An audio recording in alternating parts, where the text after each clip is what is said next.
ভক্তৰে ভৰি পৰিছে বৰপেটা উত্তৰ সাৰ্বজনীন শ্ৰী দুৰ্গাবাৰী কালীবাৰী। বৰপেটা উত্তৰ দুৰ্গাবাৰী কালীবাৰীত অষ্টকালীন লীলা ৩৯ সংখ্যক বাৰ্ষিক জামুতৰ ব্ৰত উৎসৱ উদযাপন। ৩২ দিন ব্যাপী চলা নাম কীৰ্তনৰ অন্তত আজি অষ্টকালীন লীলা কীৰ্তনত অংশগ্ৰহণ কৰে পশ্চিমবংগৰ জনপ্ৰিয় কীৰ্তন গীত পালা কীৰ্তন আৰু তত্ত্ব কাহিনীৰ পৰিৱেশক প্ৰদীপ লাল। বৰপেটাৰ বিভিন্ন প্ৰান্তৰ প্ৰায় ১০ সহস্ৰাধিক ভক্তই অংশগ্ৰহণ কৰে লীলা কীৰ্তন অংশগ্ৰহণ অনুষ্ঠানত। বৰপেটা দুৰ্গাবাৰী কালীবাৰী কনত অনুষ্ঠিত হোৱা অনুষ্ঠানত পশ্চিমবংগৰ জনপ্ৰিয় কীৰ্তন গীত পালা কীৰ্তন আৰু তত্ত্ব কাহিনীৰ পৰিৱেশক প্ৰদীপ পালৰ অষ্টকালীন লীলা কীৰ্তন কাহিনী পৰিৱেশন কৰে।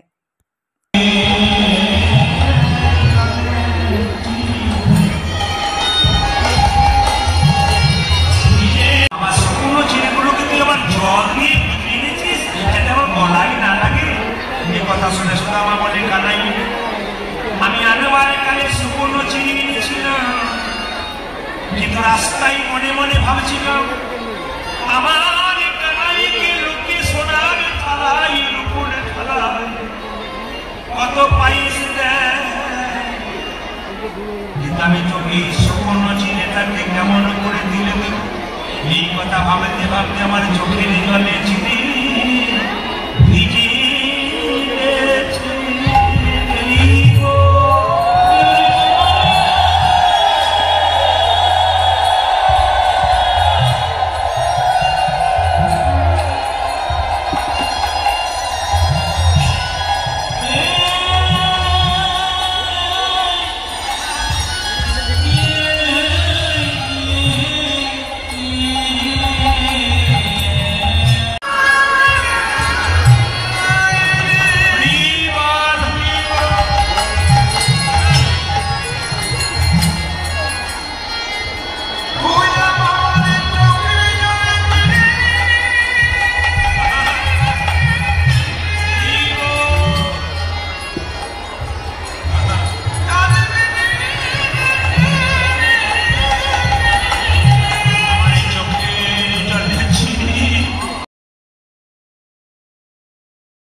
জীবনে কোনো লাভ নেই। কেন একজন মুসলিম 30 দিনে 30টা রোজা করছে, সকাল থেকে সন্ধ্যে পর্যন্ত জল খাওয়াতে দূরের কাছে ফুটু মিলছে না।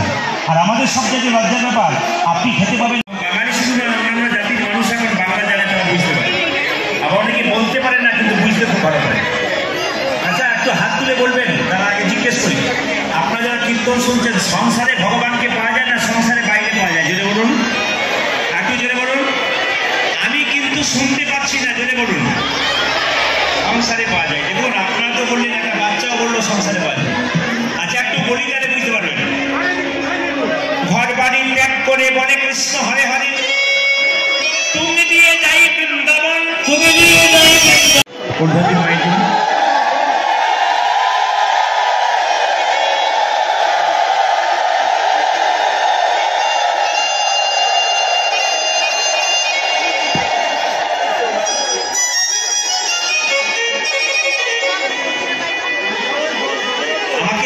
আসাম এলেই কিন্তু এই আমি যে লাইভ করি আমরা এয়ারপোর্টে, যে আসাম চললাম, তো অনেকের মানে একটাই প্রশ্ন খালি আমাকে জিজ্ঞেস করে, আপনি যে আসামে চললেন আপনার বাংলা বুঝতে পারেন তো?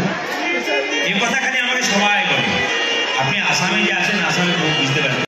এই জায়গায় পাওয়া যায় না শ্রীনন্দিন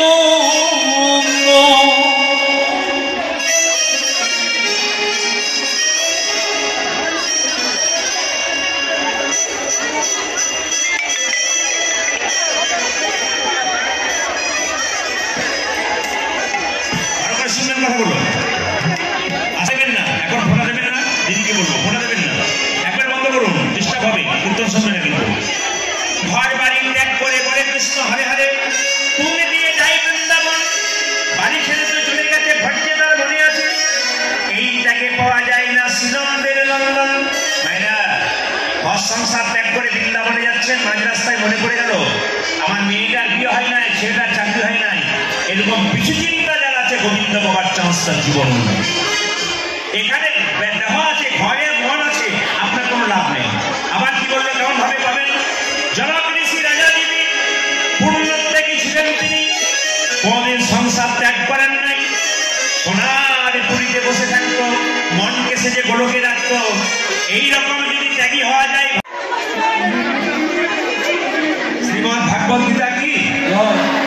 ভাগবত গীতা কি? শ্রীমদ ভাগবত গীতা কি? শ্রীমদ ভাগবত গীতা কি? এদিকে ভাই বুঝলা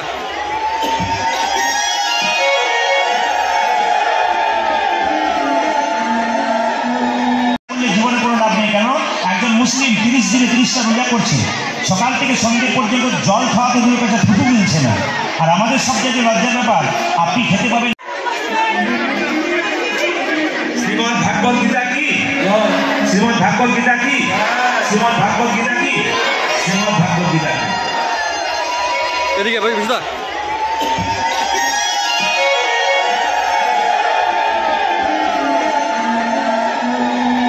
আজি আমার বরপেটার দুর্গাবাড়ি কালীবাড়ি সমিতির তৰফৰ পৰা যি অষ্টকালীন লীলা কীৰ্তন চলি আছে তাৰ বাবে আমি এই অঞ্চলৰ সকলো জনসাধাৰণক বিশেষভাৱে ধন্যবাদ জনাইছোঁ। আমাৰ এই কাৰ্যক্ৰমণিকা সফলভাৱে ৰূপায়ণ কৰাৰ বাবে আমাৰ কেবিনেট মন্ত্ৰী ৰঞ্জিত দাস ডাঙৰীয়া বিশেষভাৱে আমাক সহায় কৰিছে, তেওঁক আমি এই জগতে ধন্যবাদ যাচিছোঁ।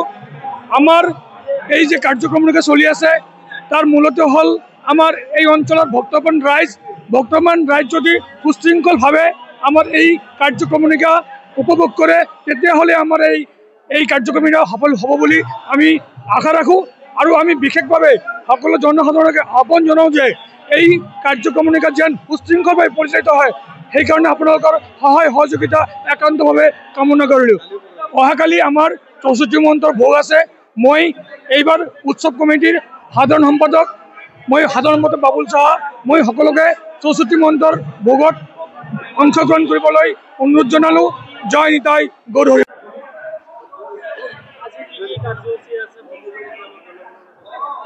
আমাৰ তো প্ৰতি বছৰেই এই দুৰ্গাবাড়ি কালীবাড়ি সমিতিৰ পৰিচালিত দামোদৰ ব্ৰত উৎসব হয়। এই হিসাবে আমাৰ আগৰ যিটো আমাৰ মানে প্ৰোগ্ৰাম আছিলে 24 দিন ভাগবত পাঠ, তাৰপিছত 5 দিন নাম কীৰ্তন, অখণ্ড নাম কীৰ্তন হৈছে। আজি অষ্টকালীন লীলা কীৰ্তন, আৰু অষ্টকালীন লীলা কীৰ্তন আমি বহুত দূৰ দূৰণিৰ পৰা আমি এই কীৰ্তনবিলাক আনিছোঁ। তাৰ মধ্যে উল্লেখযোগ্য প্ৰদীপ পাল এজন তেওঁ বিশেষ ধৰণৰ কীৰ্তনীয়া, তেওঁক আমি এইবাৰ আনিছোঁ। আৰু তেওঁক আনাৰ কাৰণে আজি আমাৰ এই উৎসৱ মুখৰ পৰিৱেশ এটা হৈছে। গতিকে আৰু অহাকালি আছে 64 মহন্তৰ ভোগ। 64 মহন্তৰ ভোগতো বহুত ভক্তৰ সমাগম হ'ব। তাৰপিছত লাষ্ট পিছদিনা কুঞ্জভংগ আছে, এইদিনা আমাৰ মানে মহন্ত বিদায়। গতিকে এই যে আজি ইমান মানুহৰ সমাগম, আমাৰ যিসকল আজি লীলা কীৰ্তনীয়া আহিছে, এজন হ'ল প্ৰদীপ পাল, তেওঁ আহিছে বীৰভূমৰ পৰা।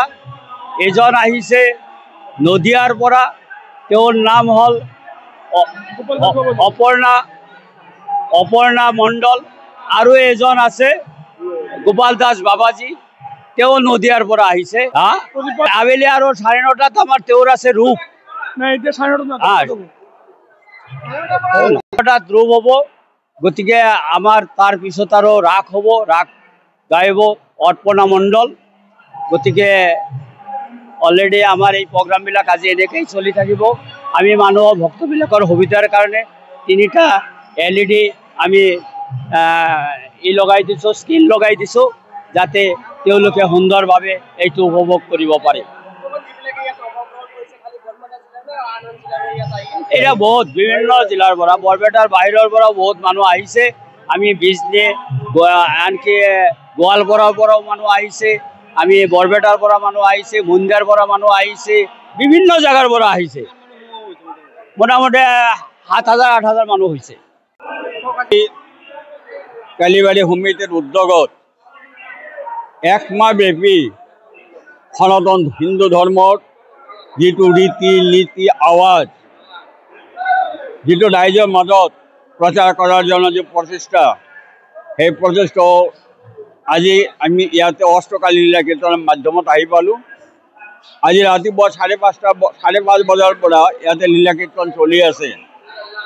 আমাৰ 1 মাহব্যাপী এই ধৰ্মানুষ্ঠানত আমি প্ৰথমতে 26 দিন আমি কৰিলোঁ ইয়াতে ভাগৱত পাঠ, তাৰ পাছতে নাম সংকীৰ্তন আজি চলি আছে ইয়াতে লীলা কীৰ্তন। এই লীলা কীৰ্তনৰ মাধ্যমতে আমি সমূহৰ ৰাইজলৈ হিন্দু ধৰ্ম আদৰ্শৰ বিষয়ে অৱগত কৰাৰ চেষ্টা চলাই থকা হৈছে আৰু ইয়াৰ মাধ্যমতে এই সমাজৰ যিবিলাক আমাৰ উন্নতিকৰণ এই উন্নতিকৰণৰ প্ৰচেষ্টা চলাই থকা হৈছে। সমাজৰ ভিতৰত যিবিলাক আমাৰ ব্যভিচাৰ সেইবিলাক মানে বিলুপ্ত কৰাৰ কাৰণে প্ৰচেষ্টা চলাই থকা হৈছে। আজি এই মান বিপুল ধৰ্মপ্ৰাণ ৰাইজৰ ইয়াতে উপস্থিতি এইটো আমাক বুজাই আছে যে তেওঁলোকে এই অনুষ্ঠানটো মনে প্ৰাণে গ্ৰহণ কৰিছে আৰু ইয়াৰ প্ৰভাৱ তেওঁলোকৰ ওপৰত পৰিব আৰু ইয়াৰ প্ৰভাৱ আমাৰ সমাজৰ ওপৰত পৰিব আৰু সমাজৰ যথেষ্ট ইয়াত উন্নতি সাধন হ'ব বুলি আমি আজি কালিবাৰী দুৰ্গাবাৰী সমিতিৰ পৰা আমি আশাবাদী।